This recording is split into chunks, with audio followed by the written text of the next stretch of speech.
ਦੋਸਤੀ सम्मेलन ਦਾ 31ਵਾਂ ਇਹ सम्मेलन ਮਨਾਇਆ ਜਾ ਰਿਹਾ। ਉਸੇ ਦੇ ਨਾਲ ਜੋ ਲੋਕ 1947 ਦੀ ਵੰਡ ਦੌਰਾਨ ਇੱਕ ਦੂਜੇ ਤੋਂ ਵਿਛੜ ਗਏ ਜਾਂ ਆਪਣੀਆਂ ਜਵਾਨਾਂ ਗਵਾ ਗਏ, ਉਹਨਾਂ ਦੀ ਯਾਦ ਦੇ ਵਿੱਚ ਅੱਜ ਮੋਮਬੱਤੀਆਂ ਲੈ ਕੇ ਹਿੰਦ ਪਾਕ ਦੋਸਤੀ ਮੰਚ ਵੱਲੋਂ 31ਵਾਂ सम्मेलन ਕੀਤਾ ਜਾ ਰਿਹਾ, ਜਿਸ ਵਿੱਚ ਦੇਸ਼ ਦੇ ਵੱਖ-ਵੱਖ ਕੋਨਿਆਂ ਤੋਂ ਇੱਥੇ ਲੋਕ ਪਹੁੰਚੇ ਨੇ, ਅਮਨ ਪਸੰਦ ਲੋਕ ਪਹੁੰਚੇ ਨੇ ਕਿ ਇੱਕ ਨਾਰਾ ਦੇ ਰਹੇ ਨੇ ਕਿ ਹਿੰਦ ਪਾਕ ਦੋਸਤੀ ਜ਼ਿੰਦਾਬਾਦ। ਇਹ ਤਸਵੀਰਾਂ ਨੇ ਜਿੱਥੇ ਸਭ ਤੋਂ ਪਹਿਲਾਂ ਅਸੀਂ ਤਸਵੀਰਾਂ ਸਾਂਝੀਆਂ ਕਰਦੇ ਰਹੇ ਹਾਂ। ਸਭ ਤੋਂ ਪਹਿਲਾਂ ਜ਼ੀਰੋ ਲਾਈਨ ਤੇ ਸ਼ੁਰੂਆਤ ਹੋਈ ਸੀ ਔਰ ਉਸੇ ਤੋਂ ਬਾਅਦ ਫਿਰ ਜਿੱਥੇ ਦੋਸਤੀ ਦਾ ਪ੍ਰਤੀਕ ਇੱਕ ਸਟੈਚੂ ਬਣਾਇਆ ਗਿਆ ਉਸ ਥਾਂ ਤੇ, ਔਰ ਹੁਣ ਸਭ ਤੋਂ ਪਹਿਲਾਂ ICP ਦੇ ਬਾਹਰ ਜੋ ਇਹ ਥਾਂ ਦਿੱਤੀ ਗਈ ਹੈ ਪਰਮਿਸ਼ਨ ਜੋ ਜ਼ੀਰੋ ਲਾਈਨ ਦੀ ਨਹੀਂ ਮਿਲੀ, ਤਾਂ ਫਿਰ ਇਹ ਖਾਸ ਤੌਰ ਤੇ ਇਸ ਥਾਂ ਤੇ ਪਹੁੰਚ ਕੇ ਅਮਨ ਪਸੰਦ ਲੋਕ ਪਹੁੰਚ ਕੇ ਜਿਨ੍ਹਾਂ ਵੱਲੋਂ ਇਹ ਵੱਡੇ ਪੱਧਰ ਤੇ ਇੱਥੇ ਪਹੁੰਚ ਕੇ ਆਪਣੀ ਗੱਲਬਾਤ ਰੱਖੀ ਜਾ ਰਹੀ ਹੈ ਤੇ ਦੇਸ਼ ਦੋਵਾਂ ਦੇਸ਼ਾਂ ਵਿਚਕਾਰ ਅਮਨ ਸ਼ਾਂਤੀ ਰਵੇ, ਅਮਾਨ ਬਣਿਆ ਰਵੇ, ਉਸੇ ਨੂੰ ਲੈ ਕੇ ਇਹ ਤਸਵੀਰ ਹੈ। ਸਤਨਾਮ ਸਿੰਘ ਮਾਨਕ ਸਾਹਿਬ ਸਾਡੇ ਨਾਲ ਨੇ ਔਰ ਇਹ ਤਸਵੀਰ ਅਸੀਂ ਸਾਂਝੀ ਕਰ ਰਹੇ ਹਾਂ। ਮਾਨਕ ਸਾਹਿਬ, ਇਹ ਹਿੰਦ ਪਾਕ ਦੋਸਤੀ ਮੰਚ ਦਾ ਇੱਕ ਨਵੇਕਲਾ ਜੋ ਪ੍ਰੋਗਰਾਮ ਹੈ, ਮੋਮਬੱਤੀਆਂ ਜਗਾ ਕੇ ਅਸੀਂ ਉਹਨਾਂ ਨੂੰ ਯਾਦ ਕਰਦੇ ਹਾਂ ਜੋ ਵੰਡ ਦੌਰਾਨ ਆਪਣੀਆਂ ਜਵਾਨਾਂ ਗਵਾ ਗਏ ਜਾਂ ਵਿਛੜ ਗਏ। ਸੋ ਇਸ ਬਾਰੇ ਜ਼ਰੂਰ ਸਾਂਝਾ ਕਰਿਓ ਕਿ ਅੱਜ ਦਾ ਸਮਾਂ ਕੀ ਕਹਿੰਦਾ। ਪਿਛਲੇ ਜਿਹੜਾ 30 ਸਾਲਾਂ ਤੋਂ ਹਿੰਦ ਪਾਕ ਦੋਸਤੀ ਮੰਚ, ਫੋਕਲੋਰ ਰਿਸਰਚ ਅਕੈਡਮੀ, ਸਾਪਮਾ ਤੇ ਹੋਰ ਜਥੇਬੰਦੀਆਂ ਰਲ ਕੇ ਅਸੀਂ 14 ਅਗਸਤ ਦੀ ਰਾਤ ਨੂੰ ਬਾਘਾ ਬਾਰਡਰ ਤੇ ਮੋਮਬੱਤੀਆਂ ਜਗਾਉਣ ਆਉਂਦੇ ਆ। ਸਾਡਾ ਮਕਸਦ ਇਹ ਆ ਕਿ ਲੋਕਾਂ ਦੀ ਆਵਾਜਾਈ ਲਈ ਬਾਘਾ ਬਾਰਡਰ ਖੁੱਲਣਾ ਚਾਹੀਦਾ।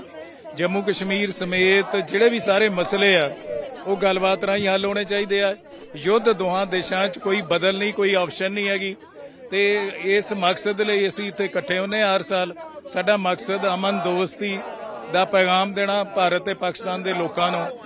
ਇਸੇ ਮਕਸਦ ਲਈ ਅਸੀਂ ਇੱਥੇ ਆਨੇ ਆ ਤੇ ਇਸ ਸਾਲ ਅਸੀਂ ਜਿਹੜੇ ਮਤੇ ਪਾਸ ਕੀਤੇ ਆ ਉਹਦੇ 'ਚ ਬਾਘਾ ਬਾਰਡਰ ਖੋਲ੍ਹਣ ਦੀ ਅਸੀਂ ਮੰਗ ਕੀਤੀ ਆ। ਇਸ ਤੋਂ ਇਲਾਵਾ ਜਿਹੜਾ ਅਸੀਂ ਭਾਰਤ ਨੇ ਜਿਹੜਾ ਆਪਰੇਸ਼ਨ ਸੰਧੂਰ ਤੋਂ ਬਾਅਦ ਸਿੰਧ ਜਲ ਸਮਝੌਤਾ ਮੁਲਤਵੀ ਕੀਤਾ, ਉਹਦੀ ਬਹਾਲੀ ਦੀ ਮੰਗ ਕਰਦੇ ਆ, ਕਿਉਂਕਿ ਪਾਕਿਸਤਾਨ ਦੇ 80% ਲੋਕ ਪੀਣ ਲਈ, ਪਾਣੀ ਲਈ, ਸਿੰਚਾਈ ਲਈ ਤੇ ਹੋਰ ਕੰਮਾਂ ਲਈ ਉਹ ਸਿੰਧ, ਜੇਹਲਮ ਤੇ ਚਨਾਬ ਦੇ ਪਾਣੀ ਤੇ ਨਿਰਭਰ ਕਰਦੇ ਆ। ਇਸ ਸਮਝੌਤੇ 'ਚ ਜੇ ਸਮੇਂ ਨਾਲ ਬਹਾ ਪਾਣੀਆਂ ਦਾ ਘਟਿਆ, ਇਹ ਤੇ ਪਾਕਿਸਤਾਨ ਨਾਲ ਬੈਠ ਕੇ ਗੱਲਬਾਤ ਕੀਤੀ ਜਾ ਸਕਦੀ ਆ, ਪਰ ਸਾਨੂੰ ਸਾਡੀ ਸਰਕਾਰ ਨੂੰ ਜਿਹੜਾ ਮੁਲਤਵੀ ਕੀਤਾ ਸਮਝੌਤਾ ਉਹਨੂੰ ਮੁੜ ਕੇ ਬਹਾਲ ਕਰਨਾ ਚਾਹੀਦਾ। ਇਸ ਤੋਂ ਇਲਾਵਾ ਪਾਕਿਸਤਾਨ ਦੀ ਧਰਤੀ ਤੋਂ ਜਿਹੜਾ ਭਾਰਤ ਵੱਲ ਸਿੱਧਤ ਅੱਤਵਾਦ ਹੈ, ਟੈਰਰਿਜ਼ਮ ਹੈ, ਇਹ ਰੁਕਣਾ ਚਾਹੀਦਾ। ਪੰਜਾਬ ਦੇ ਲਹਿੰਦੇ ਪੰਜਾਬ ਦੇ ਵਾਲੀ ਸਾਈਡ ਤੋਂ ਜਿਹੜੇ ਇੱਥੇ ਨਸ਼ਿਆਂ ਤੇ ਹਥਿਆਰਾਂ ਦੀ ਤਸਕਰੀ ਹੋ ਰਹੀ ਹੈ ਡਰੋਨਾਂ ਰਾਹੀਂ, ਇਹ ਰੁਕਣੀ ਚਾਹੀਦੀ ਹੈ। ਅਸੀਂ ਇਹ ਚਾਹੁੰਦੇ ਹਾਂ ਕਿ ਜਿਸ ਤਰ੍ਹਾਂ ਯੂਰਪ ਦੇ ਦੇਸ਼ ਵੱਖ-ਵੱਖ ਆਪਸ ਵਿੱਚ ਰਲ ਕੇ ਵਿਕਾਸ ਕਰ ਰਹੇ, ਅੱਗੇ ਵਧ ਰਹੇ ਤੇ ਲੋਕਾਂ ਦੀ ਆਵਾਜਾਈ ਲਈ ਉਹਨਾਂ ਦੇ ਬਾਰਡਰ ਖੁੱਲੇ ਆ, ਉਸੇ ਤਰ੍ਹਾਂ ਦੇ ਬਾਰਡਰ ਜਿਹੜੇ ਭਾਰਤ ਤੇ ਪਾਕਿਸਤਾਨ ਦੇ ਬਾਰਡਰ ਜਿਹੜੇ ਆ ਖੁੱਲਣੇ ਚਾਹੀਦੇ ਆ। ਇਸ ਮਕਸਦ ਲਈ ਕੁਲਦੀਪ ਨਈਅਰ ਨੇ 1996 ਚ ਮੂਵਮੈਂਟ ਸ਼ੁਰੂ ਕੀਤੀ ਸੀ। ਅਸੀਂ ਉਹਨਾਂ ਦੇ ਉਸ ਦਿਨ ਤੋਂ ਸਾਥੀ ਆ ਤੇ ਅੱਜ ਵੀ ਅਸੀਂ ਇਸ ਮਿਸ਼ਨ ਨੂੰ ਲੈ ਕੇ ਕੰਮ ਕਰ ਰਹੇ ਹਾਂ। ਸੋ ਸਤਨਾਮ ਸਿੰਘ ਮਾਨਕ ਹੋਰਾਂ ਨੇ ਸਾਫ਼ ਤੌਰ ਤੇ ਕਿਹਾ ਜੋ ਮਤੇ ਪਾਸ ਕੀਤੇ ਗਏ ਨੇ ਉਹਨਾਂ ਦੀ ਗੱਲ ਕੀਤੀ ਗਈ ਹੈ ਔਰ ਨਾਲ ही ਇੱਥੇ जो अमन पसंद लोग पहुंचे ने हाथ दे विच मोमबत्तियां रखियां ने। क्या नाम है आपका, कहाँ से पहुंचे हो और आज हाथ में मोमबत्ती लेके क्या संदेश देना चाहते हैं? मैं राजस्मृति, मैं लखनऊ से आई हूँ और पहली बार इस तरह के किसी सम्मेलन में शामिल हुई हूँ। कैसा लगा आपको? और खास तौर से अक्सर हिंद पाक दोस्ती मंच ये बात करता है कि दोनों मुल्कों के बीच दोस्ती बनी रहे, किसी तरह की कोई दुश्मनी या कोई रंजिश न रहे। ये नीड ऑफ द आवर है। जैसा कि हमने देखा कि ईरान में वॉर हुई और हम सब परेशान हुए, हमें उस वॉर से कोई लेना देना नहीं था। तो दुनिया के किसी भी कोने में अगर वॉर हो रहा है तो परेशान पूरी दुनिया होती है। एज ह्यूमंस हमें ये एक कंसोलिडेटेड स्टेप लेना चाहिए कि वॉर ना हो, बिकॉज हम लड़ने के लिए यहाँ नहीं आए हैं और नेचर के पास ना हर चीज है। वो कहते हैं ना कि आपकी नीड के लिए नेचर के पास सब चीज है, आपकी ग्रीड के लिए नहीं है। तो कहीं ना कहीं वो जो पॉलिटिकल ग्रीड है, वो रिलीजियस ग्रीड है, दोनों तरफ के लोगों को कम करना पड़ेगा और तभी हम अमन चैन से रह सकते हैं। और यूथ से ये अपील है कि लड़िए मत, लड़ाइए मत, पढ़िए और पढ़ाइए, किसी भी रिलीजियस और पॉलिटिकल आइडियोलॉजी के भड़कावे में नहीं आइए। आप ह्यूमन है, ह्यूमैनिटी को सबसे आगे रखिए। पाकिस्तान की नापाक कोशिशें रहती हैं, खास तौर से पंजाब में नशा, ड्रग्स और किसी तरह से देखे जाए तो हथियार वो ड्रॉप करता है ड्रोन के राही या दरिया के रास्ते राही, पर उसके बाद कई लोग ऐसे भी हैं जो अमन शांति पसंद करते हैं। देखिए, बुराई सब जगह है। अब ड्रग्स बनी है, वही बात हुई ना, चाकू है, अब चाकू से सब्जी काटिए या खुद को काट लीजिए। तो अगर पाकिस्तान यहाँ पे ड्रग्स भेज भी रहा है तो हम कब से अपने संस्कार में और अपनी चीजों में इतने कमजोर हो गए कि हम उस ड्रग्स को कंज्यूम कर रहे हैं। यहाँ तो बात फैमिली वैल्यूज की आती है, खुद के परिवार की आती है कि कोई आपको कुछ भी दे देगा, आप वो थोड़ी ना ले लेंगे।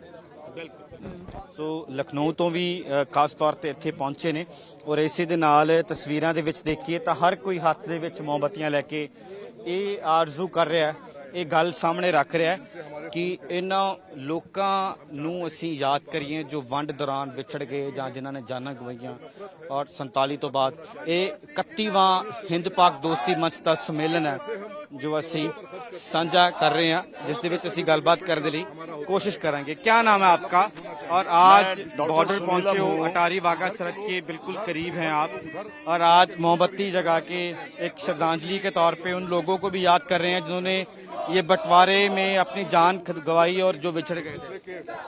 जी, आज 14 अगस्त जो है अभी 12 बजा है और जो 14 अगस्त है उस दिन विभाजन के बाद में पाकिस्तान बना था। दो भाई अलग हुए, दोनों भाइयों का अपना अपना घर बन गया और उसकी कीमत जो चुकाई थी लगभग 10 लाख से ज्यादा लोगों की शहादत हुई थी, मौत हुई थी। हम उनको याद करते हैं, उनको हम श्रद्धांजलि देते हैं। उनके परिवारों का जो दर्द है वो दर्द हम अभी भी हम बांटना चाहते हैं, उस दर्द को हम बांटना चाहते हैं और हम ये आपसे कहना चाहते हैं कि जो हिंद पाक दोस्ती का जो 31वां सम्मेलन हुआ, उस सम्मेलन में जो प्रस्ताव पारित हुआ, दोनों देशों की सरकारों को हम भेजने का काम करेंगे और हम उनसे कहेंगे कि आप लोग जो है वो आपस में जो विवाद है उसे संवाद से निपटने का आप काम करिए। तो हमें विवाद नहीं चाहिए, हमें संवाद चाहिए, हमें युद्ध नहीं चाहिए, हमें शांति चाहिए। हम ये चाहते हैं कि भारत और पाकिस्तान का जो खर्च युद्ध की तैयारी के लिए होता है, हथियारों खरीदने के लिए होता है, वो पैसा शिक्षा, स्वास्थ्य और रोजगार में खर्च किया जाना चाहिए ताकि दोनों देशों के अंदर समृद्धि आ सके। ਅੱਜ ਹਿੰਦ ਪਾਕ ਦੋਸਤੀ ਮੰਚ ਦੇ ਵੱਲੋਂ ਜੋ ਵੀ ਇੱਥੇ ਪਹੁੰਚਿਆ ਤਾਂ ਇਹੀ ਗੱਲ ਇਹੀ ਮੰਗ ਸਾਹਮਣੇ ਲੈ ਕੇ ਆ ਰਿਹਾ ਹੈ ਕਿ ਇੱਥੇ ਪਹੁੰਚ ਕੇ ਕਿਸੇ ਤਰ੍ਹਾਂ ਦੇ ਨਾਲ ਕੋਈ ਵੀ ਸੰਵਾਦ ਜੇ ਹੁੰਦਾ ਹੈ ਤਾਂ ਉਹ ਚੰਗਾ ਹੈ, ਕੋਈ ਵਿਵਾਦ ਨਾ ਹੋਵੇ, ਸਿਰਫ ਸੰਵਾਦ ਹੋਵੇ, ਡਾਇਲੌਗ ਹੋਣ ਤਾਂ ਇਹ ਚੰਗਾ ਹੈ। ਔਰ ਇੱਥੇ ਹੀ ਪ੍ਰਗਿਆ ਨਾਰੰਗ ਸਾਡੇ ਨਾਲ ਨੇ। ਹਰ ਸਾਲ ਮੈਮ ਆਪ ਪਹੁੰਚਦੇ ਹੋ ਔਰ ਕਿੱਦਾਂ ਦਾ ਲੱਗਦਾ ਹੈ, ਕੀ ਤਸਵੀਰ ਦੇਖਦੇ ਹੋ, ਕਿਉਂਕਿ ਇਹ ਸਭ ਤੋਂ ਨਵੇਕਲਾ ਪ੍ਰੋਗਰਾਮ ਹੁੰਦਾ ਹੈ ਹਿੰਦ ਪਾਕ ਦੋਸਤੀ ਦਾ 31ਵਾਂ सम्मेलन है।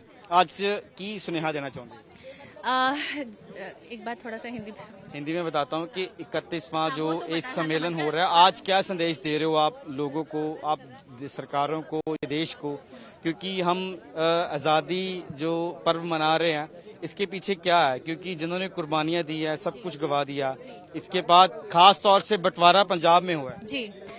जी, मेरे फादर भी बंटवारे में ही आए थे, 3 इयर्स के थे, तो वो ही रिफ्यूजी भाई रीस्टार्ट, तो वो स्टोरी बहुत फेमिलियर है। पर मुझे लगता है कि ये बहुत ज़रूरी है कि हम उस पेन को रिकग्नाइज करें। वहाँ के बहुत लोगों की कब्रें जैसे यहाँ पे हैं, उनके फैमिलीज़ की, वो देखना चाहते हैं। हम अपने वापस अपने शहरों या गाँव कस्बों को जहाँ छोड़ कर आए हैं वहाँ देखना चाहते हैं। तो हम ये बॉर्डर थोड़ा तो खोल दे इस तरह से कि जो जेन्युइन लोग हैं वो जा सके, मिल सके, ट्रेड हो सके, ताकि रिश्ते और बेटर हो सके।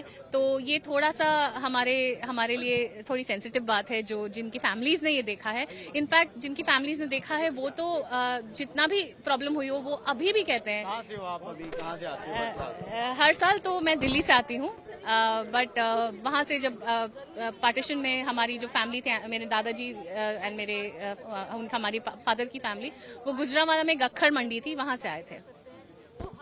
आज यहाँ पहुँच के कितना सुकून मिलता है, क्योंकि हर बार यहाँ पहुँच के आप एक हिंद पाक दोस्ती का संदेश देते हैं कि ये दोस्ती बनी रहे, ये जो भाईचारा वो सामने आता रहे। जी, सुकून तो मिलता है क्योंकि चाहे जबकि मैं जब से आ रही हूँ तब से रिश्ते जो हैं वो बद से बदतर ही हुए हैं और हम ब्लेम भी नहीं कर सकते हैं Indian government for reducing the things.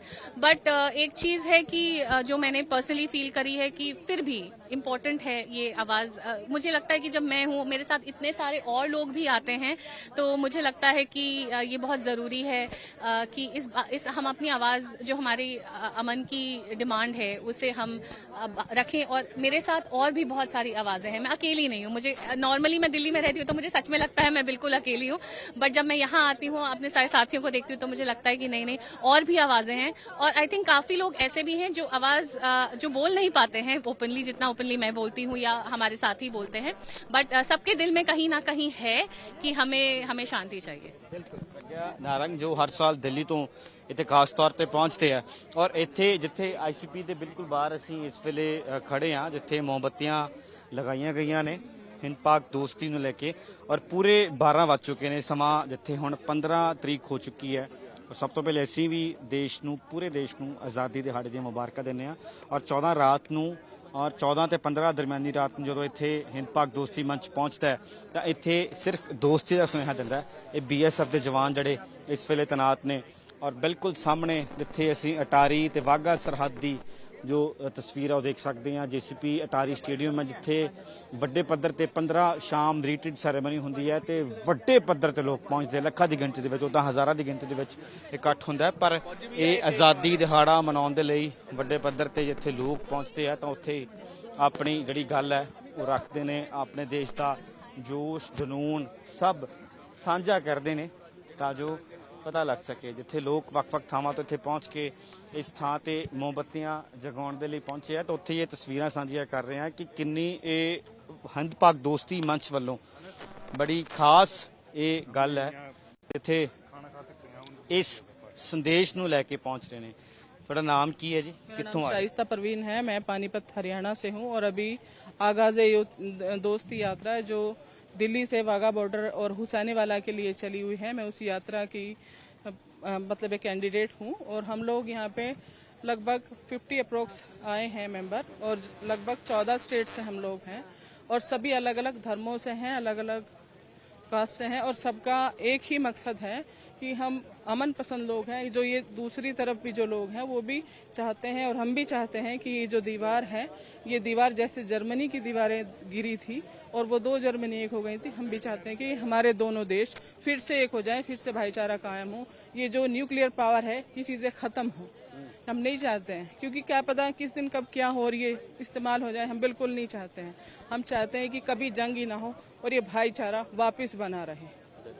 मेरा नाम एडवोकेट विजय राव है, मैं जोधपुर राजस्थान से हूँ और आज के इस दिन पर हम एक मैसेज पूरे हिंदुस्तान और पाकिस्तान की आवाम को देना चाहते हैं कि जब देश गुलाम था, जब 3 नौजवानों ने एक साझा कुर्बानी दी, शहीद आजम भगत सिंह, सुखदेव और राजगुरु, और शहीद आजम भगत सिंह का जन्म स्थान और शहीद स्थल दोनों पाकिस्तान में है, तो हमने जलियांवाला बाग की मिट्टी, एक मुट्ठी जलियांवाला बाग के नाम से एक पैदल मार्च निकाला जो गेट वे इंडिया, जहाँ से हम पैदल चले थे, और हम जलियांवाला बाग की मिट्टी शहीद आजम भगत सिंह जी के भांजे हैं प्रोफेसर जगमोहन सिंह जी, उनके हाथ से वो मिट्टी उठाई और अब हम अगला जो हमारा पड़ाव है वो हम जाएंगे जलियांवाला बाग से लाहौर, जहाँ भगत सिंह, सुखदेव, राजगुरु को फांसी दी गई। हम जब पैदल चले थे तो हमारे इस मैसेज को, मिशन को लोगों ने मूर्खता समझा था, क्योंकि पाकिस्तान से दोस्ती की बात करना या हिंदुस्तान से मोहब्बत की बात करना लोगों के लिए मूर्खता की बात है। परंतु हम एक ही मैसेज देना चाहते हैं कि जब देश आजादी के 100 साल बनाएगा उससे पहले कुर्बानियों के 100 साल पूरे होंगे और उस समय हमारे पास भगत सिंह, सुखदेव, राजगुरु की निशानियों के नाम पे कुछ नहीं होगा। तो मैं वो मिट्टी लेने के लिए एक मैसेज देना चाहता हूँ कि शहीद जो देश के नौजवान हैं उनमें कभी देश के प्रति नफरत नहीं होती, इंसानियत के प्रति नफरत नहीं होती।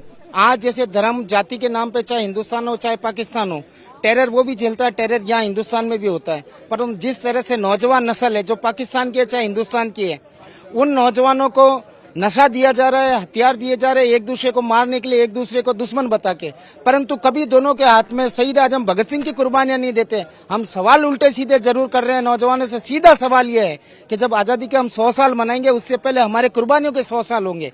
तो हम यही मैसेज देना चाहते हैं जोधपुर राजस्थान से भाई नितिन मिट्टो, राहुल इंकलाब और प्रोफेसर जगमोहन सिंह, जिनके साये में हम यहाँ तक आए हैं। और हम गेटवे ऑफ इंडिया मुंबई, जहां हमने 2013 में एक पैदल मार्च किया था भगत सिंह मूर्ति स्थल जोधपुर से गेटवे ऑफ इंडिया पे एक तिरंगा लगाया था जहां से अंग्रेज गए थे। वहां पर हमारा तिरंगा ये कह के उतार दिया गया था कि है ना, इसकी ऐतिहासिक वैल्यू खराब होती है। जब हमने एक प्रण किया कि जब मैं हिंदुस्तान का बच्चा शहीदों के नाम का तिरंगा अगर वहां गेटवे ऑफ इंडिया पे नहीं लगाएगा तो क्या पाकिस्तान में लगाएगा। उसके बाद में हम प्रोफेसर जगमोहन सिंह जी से मिले, तब हमें पता चला सरदार अजीत सिंह, जो भगत सिंह जिनको आइडल मानते थे, आप कल्पना नहीं कर सकते कि आज के दिन जब हम यहाँ कैंडल जला रहे हैं, कल सुबह की जब रोशनी होगी आजादी की, तब उन्होंने अपनी सांसें रोक दी थी कि मैंने देश को आजाद करने के लिए ये कुर्बानी दी थी, बंटवारे के लिए नहीं। अब जहां तक बंटवारे का सवाल है, तो हिंदुस्तान और पाकिस्तान ये बंटवारा किसने करवाया? अंग्रेजों की सोच थी। जो सबसे ज्यादा क्रांतिकारी आते थे बंगाल से आते थे और पाकिस्तान से पंजाब से आते थे। उन्होंने बंगाल का विभाजन कर दिया, बंगाल खत्म कर दिया, वहां का हमारा क्रांतिकारी वो खत्म हो गए। पाकिस्तान के इतने टुकड़े कर दिए गए। ये जो लाहौर जब हम कह रहे हैं, महाराजा रणजीत सिंह के समय तो ये भारत पाकिस्तान कुछ था ही नहीं, और आज हम कह रहे हैं ये भारत ये पाकिस्तान। हमारे विचारों में हम बिखराव डाल दिया, हमने विचारों के बीच में लकीर डाल दी। ये जमीन पर लकीर नहीं है।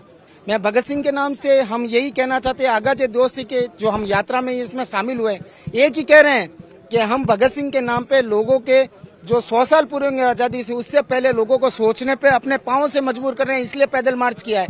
और हम अगला जो है जलियांवाला बाग से हम लाहौर जाएंगे। ਜਦੋਂ ਬਟਵਾਰੇ ਦੀ 1947 ਦੀ ਗੱਲ ਕਰਦੇ ਆ ਤਾਂ ਸਭ ਤੋਂ ਪਹਿਲਾਂ ਜ਼ਿਹਨ ਦੇ ਵਿੱਚ ਧਿਆਨ ਦੇ ਵਿੱਚ ਪੰਜਾਬ ਆਉਂਦਾ ਹੈ, ਕਿਉਂਕਿ ਪੰਜਾਬ ਸਭ ਤੋਂ ਵੱਧ ਵੰਡਿਆ ਗਿਆ ਔਰ ਲਹਿੰਦਾ ਤੇ ਚੜ੍ਹਦਾ ਪੰਜਾਬ ਬਣਿਆ। ਦੇਸ਼ ਦੇ ਦੋ ਹਿੱਸੇ ਹੋਏ, ਇੱਕ ਲੀਕ ਪਈ ਜੋ ਹੁਣ ਤੱਕ ਲੋਕ ਚਾਹੁੰਦੇ ਨੇ ਕਿ ਇਹ ਮਿਟ ਜਾਏ, ਕਿਉਂਕਿ ਵਪਾਰ ਜਿਹੜਾ ਹੁੰਦਾ ਸੀਗਾ ਅਟਾਰੀ ਵਾਹਗਾ ਰਸਤਿਓਂ ਉਹ ਵੀ ਬੰਦ ਹੋਇਆ। ਔਰ ਕਈ ਜਿਵੇਂ ਪਹਿਲਗਾਮ ਪੁਲਵਾਮਾ ਇਹਨਾਂ ਹਮਲਿਆਂ ਤੋਂ ਬਾਅਦ ਖਟਾਸ ਜਿਹੜੀ ਹੈ ਉਹ ਮਨਾਂ 'ਚ ਪੈਦਾ ਹੋਈ ਹੈ। ਪਰ ਹਿੰਦ ਪਾਕ ਦੋਸਤੀ ਮੰਚ ਦਾ ਇੱਕ ਸੁਨੇਹਾ ਕਿ ਇਹ ਜਿਹੜੀ ਦੋਸਤੀ ਹੈ ਦੋਵਾਂ ਮੁਲਕਾਂ ਦੇ ਵਿੱਚ ਇਹ ਬਣੀ ਰਹੇ, ਅਮਨ ਸ਼ਾਂਤੀ ਬਣੀ ਰਹੇ, ਤਾਂ ਹੀ ਜੋ 14 ਦੀ ਰਾਤ ਔਰ 14-15 ਰਾਤ ਜਦੋਂ ਇਹ ਪਹੁੰਚਦੇ ਨੇ ਤਾਂ ਇਹੀ ਸੁਨੇਹਾ ਦਿੰਦੇ ਨੇ ਕਿ ਹਿੰਦ ਪਾਕ ਦੋਸਤੀ ਜ਼ਿੰਦਾਬਾਦ। ਸੋ ਆਜ਼ਾਦੀ ਦਿਹਾੜੇ ਦੀਆਂ ਸਭ ਨੂੰ ਮੁਬਾਰਕਾਂ। ਪਰ ਹਿੰਦ ਪਾਕ ਦੋਸਤੀ ਦਾ 31ਵਾਂ ਸੰਮੇਲਨ ਸੀਗਾ ਜਿਸ ਦੀਆਂ ਤਸਵੀਰਾਂ ਸਾਂਝੀਆਂ ਕੀਤੀਆਂ ਨੇ। ਕੈਮਰਾਮੈਨ ਸ਼ੁਭਮ ਸ਼ਰਮਾ ਦੇ ਨਾਲ Harmeet Singh, daily post news, Attari, Amritsar.